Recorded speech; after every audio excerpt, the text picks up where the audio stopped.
Welcome to Joy News Desk. Let's do business now. The country's public debt has reached levels that could be described as alarming. Latest figures from the Bank of Ghana have put the public debts at almost 95 billion Ghana cedis as of June this year. George Yafe has more on this. According to the latest economic and financial data on the country, government added 5 billion Ghana cedis to the country's public debt from May to June. More than half of the debt are coming from external borrowings, whilst the rest are domestic. The report also paints a bleak picture about the banking sector, as deposits, total assets of commercial banks and credit extension declined sharply. Total deposits among the commercial banks, for instance, dropped from 37 billion to 34 billion Ghana cedis from May to June, whilst loans of the commercial banks fear it might go bad is increasing. The amount of Ghana cedis in circulation also reduced substantially, whilst both local and foreign deposits held in commercial banks witnessed a huge drop. The Bank of Ghana is now putting the Ghana cedi's rate of depreciation against the US dollar at about 14%. The data also revealed that, with the exception of cocoa, which saw its earnings go up to $93 million, revenue from the other commodities like gold and crude oil witnessed a significant decline, whilst the country's import bill for the month of June hit $1.1 billion, a little bit higher than what we earned from exports. Now, despite these worrying data, economic activities seems to be picking up, according to the Bank of Ghana. The country's international reserves declined by $200 million to $4.3 billion from May to June. For some, this raises a lot of questions about whether the Bank of Ghana was indeed pumping some $20 million into the economy to stabilize the Ghana cedi. We are joined on the telephone by an economist, John Gatchie. Thank you very much for joining us. Mr. Gatchie, having heard all of this, my question is there hope for Ghana at all? Yes, there is hope for Ghana. And so if the managers of the economy try to focus more and committed to the programs that have been outlined to deal with the problems of the country, then we will come out of the problem. And that is why I said there is hope for the country. But we have been through this situation before. As a country, we came out. It's left to us to consolidate the good thing that we are supposed to do to come out of the problem. But, Mr. Gatchie, it appears that we are just spending and spending and spending. Governments added $5 billion to the debts alone between May and June. Doesn't that make it rather hopeless? Spending is good for the economy if it's directed to the areas that are needed. If spending is frivolous, it is then that we question and we are not happy because it will not contribute to the economic fortunes of the country. Kindly let me butt in. How does the spending appear to you? Are we spending on the right things or frivolous things? Well, I think if you look at it from 2013 reports that we have read so far, including the 2013-2014 budget statement, it is very clear that the root cause of the problem includes some expenditure that were not prudent. You remember that they mentioned issues such as some entities engaging in execution of projects and programs which were not budgeted for and were not actually approved. And those expenditures were just hung on government. So if you take it from that perspective, one can conclude that some of the expenditures were not actually prudent. But beyond that, I think measures have been put in place so that the expenditure that have been incurred after that were prudent and were approved and were in the interest of the country.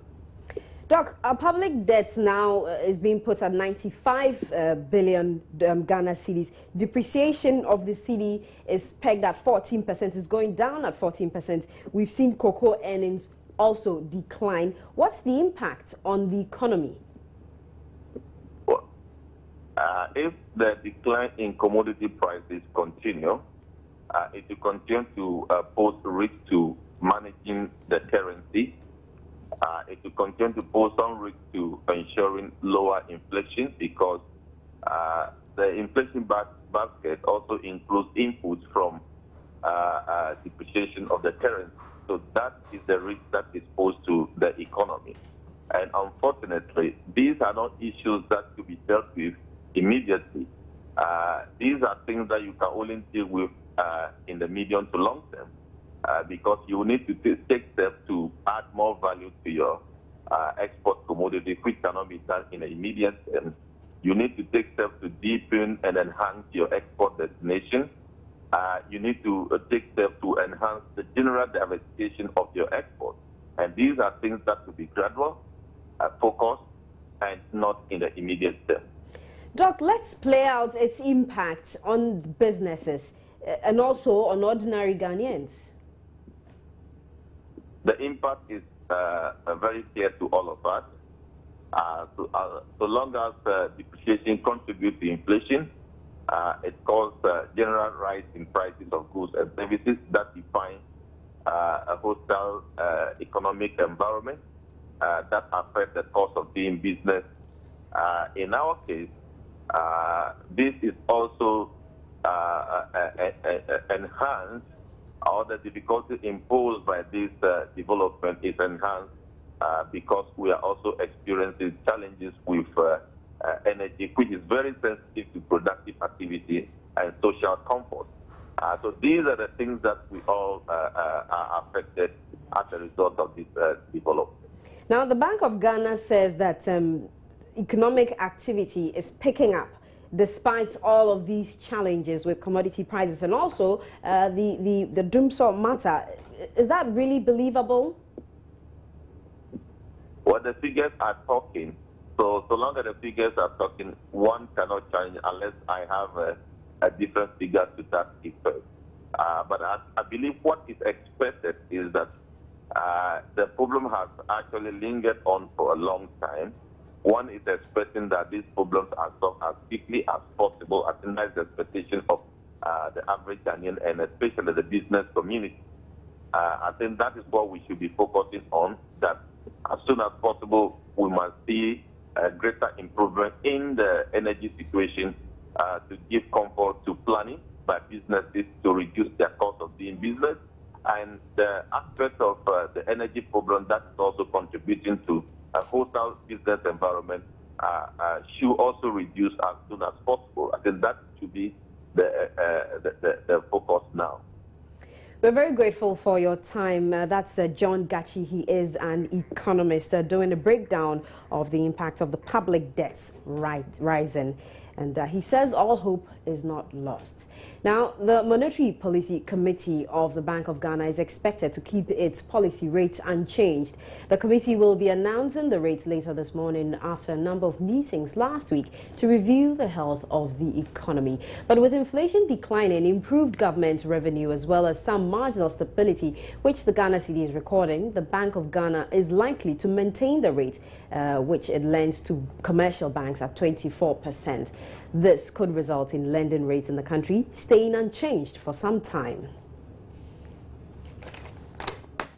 The data also revealed that, with the exception of cocoa, which saw the judicial corruption scandal that has rocked the country is already stalling some investments. Now, some players in the industry say this is because of doubt among investors in the legal system. Group Managing Director of Hyde Field Capital, Mahama Idrisu, says even though it's just a week since the news broke, decisions are being affected. He told Business News editor Emmanuel J. how. A lot of business in relation to capital and partnerships that these allegations is actually affecting Ghanaian partners. Now, what on the ground, started affecting business. It's actually started affecting How business, exactly? But there are some people who have postponed business contracts in order to know how Ghana is going to solve this. Mainly because of this development. Yeah, this development. This happened just in the last few days. In Ghana, we call it allegations. If you go out, they probably are not calling it allegation. They will tell that it's long overdue, something that people were waiting for evidence.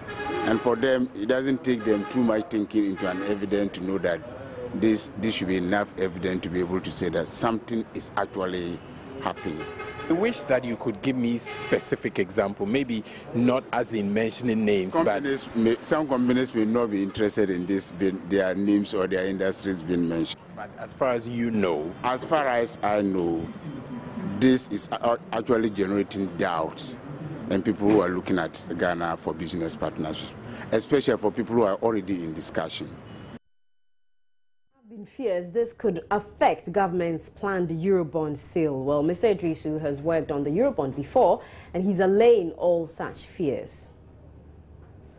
To be able to start the sovereign bond. The sovereign bond is something that deals with is investment season, and anything that happens now is being planned probably from January, because when the government finishes one sovereign bond and he thinks that he wants to go for a next one, the planning is already started.